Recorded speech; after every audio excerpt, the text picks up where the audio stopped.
Alam nyo ba na hindi totoo yung 365 times nag-appear yung do not be afraid sa Bible? I'm sure narinig nyo na yan na 365 times do not be afraid, one each day. So God is telling us every day na do not be afraid. Maganda pakinggan, yes po. And marami kayong makikitang poster niyan. Pero alam nyo, hindi po totoo yan. Yes, feel good praise lang yan na ginawa ng tao tapos kumalat. Don't get me wrong, God is telling us do not be afraid. Totoo po yun, biblical po yun. Pero again, hindi po totoo na 365 times. Naniniwala din ako dyan dati, pero hindi tayo pwede mag-rely sa man-made encouragement at laging truth po ang hinahanap natin. No? Hindi po totoo yung 365 times nag-appear yung do not be afraid. Not even close. Kahit basahin nyo yung buong Bible nyo, gumamit kayo ng mga Bible website and app, di ba? Yung Bible Gateway. Kahit chat GPT gamitin ninyo, makikita nyo na yung do not be afraid ay nag-appear lang ng 70 times.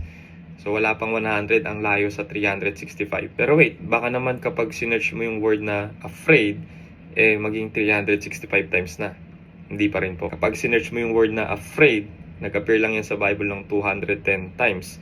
Depende pa kung anong translation ang gamit mo. At kasama pa lahat doon ng mention na like fear of enemies, fear in people's heart. Lahat-lahat na. Pero hindi pa rin po umabot ng 365. Paano naman po kapag sinearch natin lahat like fear not, fear of the Lord, fear of the enemies, hindi pa rin po aabot eh. Paano naman po kapag pinagsama-sama natin lahat ng verses na nagsasabing do not be afraid, casting about anxieties, relying on God's strength? Hindi pa din po eh. Around 145 verses lang yon. Malayo pa rin sa 365. So what's my point po? Ba't ko sinishare to? I'm not here to look more knowledgeable than you, no? Na, mas matalino ako sa inyo kasi alam ko to. No, don't get me wrong po kasi naniniwala din ako dyan before. But reminder lang para sa ating lahat, hindi po natin kailangan ng man-made encouragement or yung feel-good phrase para lang, alam nyo, makaramdam tayo ng security. God is powerful. Hindi po natin kailangan ng 365 na reminders to live without fear because kailangan alam natin yung identity natin in God. 2 Timothy 1 verse 7, God gave us a spirit not of fear, but of power, love, and a sound mind. There is no fear in love, but perfect love casts out fear. 1 John 4:18. So malalalim po yung mga verse na yan eh.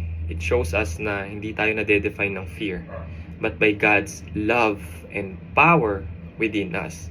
Meaning, hindi yan sa pagbibilang ng mga verses. It's about knowing of who God says we are. And we are the children of God. We are created in His image. Kahit po yung mga Hebrews and Greeks nung ancient days, hindi po 365 ang gamit nilang calendar.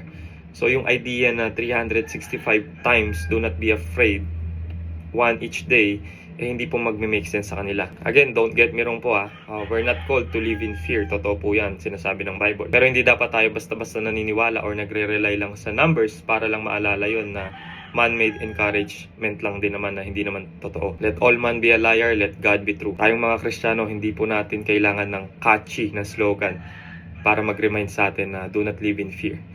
Because the truth is, ang totoo po ay we are seated with Christ in heavenly places. And we can walk through the valley knowing na we are not alone. So we stand firmly po sa ating identity na we are God's children and we are created in His image at wag po tayo mag-rely sa man-made encouragement. God bless everyone.